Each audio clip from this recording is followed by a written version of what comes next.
Assalamualaikum warahmatullahi wabarakatuh. Apa kabar anak-anakku yang solih-solihah? Kelas 3A, 3B, dan juga 3C. Semoga senantiasa mendapatkan perlindungan dari Allah dan tetap semangat ya. Anak-anak, setelah PTS 2, kita akan belajar tema 7 subtema 1, yaitu tentang perkembangan teknologi produksi pangan. Sebelum memasuki pembelajaran 1 dan 2, mari kita berdoa terlebih dahulu. Bismillahirrahmanirrahim. Rabbi zidni ilma warzuqni fahma. Rabbi zidni ilma warzuqni fahma. Rabbi zidni ilma warzuqni fahma. Amin. Nah, anak-anak, kita belajar tentang pola irama suatu lagu. Di situ ada Rotiku, judul sebuah lagu ciptaan Pak Ate Mahmud. Nah, lagunya seperti ini.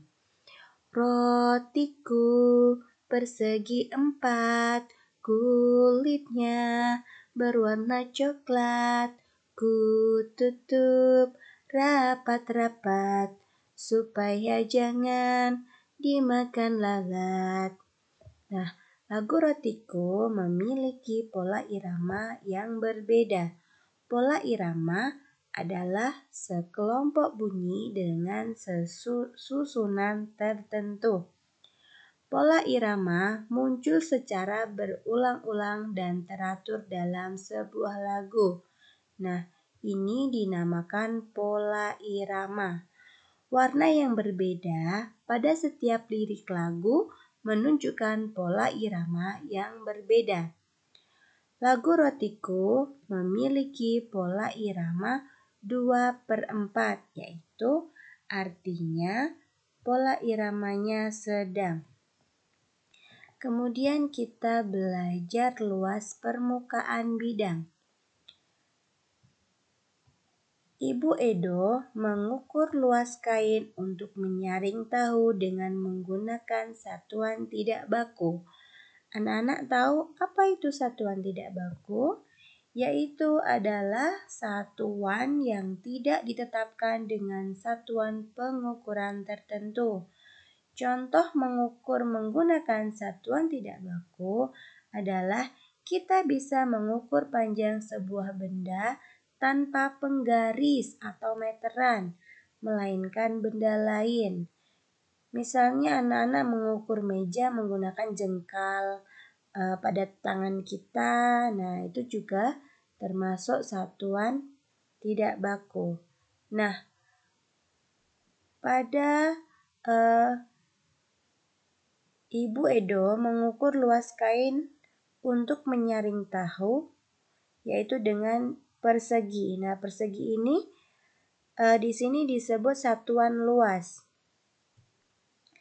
Kain menutup seluruh permukaan tahu. Setelah tertutup, kemudian diukur dengan menggunakan satuan luas, maka akan terlihat seperti pada gambar di bawah ini. Nah, jadi pada kain A, satuannya ada berapa? Nah, kita hitung sama-sama. Satuannya, luasnya ada 1, 2, 3, 4, 5, 6, 7, 8. Nah, jadi kain A terdapat atau mempunyai 8 satuan luas. Nah, berapa luas permukaan bidang pada kain B? Yaitu kita hitung sama-sama, ada 1, 2, 3, 4, 5, 6, 7, 8, 9, 10, 11, 12, 13, 14, 15, 16. Nah, jadi luas permukaan kain B adalah 16 satuan luas. Nah, kita baca tentang teks bandeng presto. Bandeng presto adalah ikan bandeng yang dimasak dengan menggunakan panci presto. Panci presto menghasilkan uap air bertekanan tinggi. Hal itu yang akan membuat daging ikan menjadi lunak. Tidak hanya dagingnya, duri ikan pun akan melunak. Bandeng presto ini dibumbui dengan bawang putih, kunyit, dan garam. Ikan yang sudah diberi bumbu kemudian dibungkus dengan daun pisang. Setelah itu, ikan dimasukkan ke dalam panci presto yang dapat dikunci rapat. Lalu, ikan akan matang secara merata. Setelah matang, presto dapat dikemas. Cara mengemas bandeng presto akan menentukan daya tahan ikan. Jika dibungkus plastik biasa, ikan akan bertahan selama 5 hari. Namun jika dibungkus dengan menggunakan plastik tahan udara, ikan akan bertahan hingga 3 bulan. Nah, anak-anak, di situ ada kumpulan kalimat yang diberi warna yang berbeda. Itu dinamakan paragraf. Pada teks bandeng presto, paragraf yang berwarna hijau, merah, dan ungu ini disebut paragraf. Nah, ada berapa buah paragraf pada teks bandeng presto? Ya, yang warna hijau adalah paragraf pertama. Kemudian yang berwarna merah adalah paragraf kedua. Dan yang berwarna ungu adalah paragraf ketiga.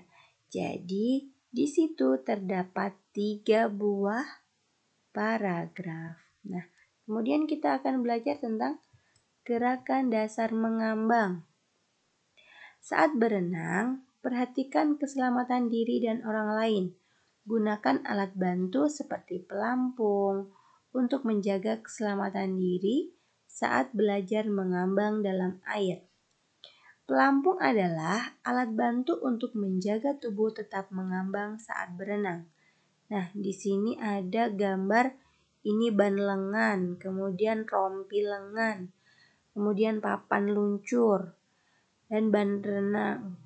Nah, ini adalah alat-alat untuk menjaga kita bisa mengambang saat berenang. Cobalah untuk mengambang di kolam dengan kedalaman sebatas dada. Tangan memegang papan luncur atau ban. Posisi tubuh berada di atas permukaan air. Kaki bergerak sambil mengayuh. Nah, lakukanlah berulang-ulang. Nah, itu contoh mengambang saat berenang. Kemudian kita akan belajar keberagaman. Lani, Dayu, dan Siti memiliki kemampuan yang berbeda dalam berenang. Lani telah mahir berenang. Dayu ingin belajar berenang. Siti lebih senang bermain di pinggir kolam. Di lingkungan sekitar, kita dapat menemukan beragam kemampuan.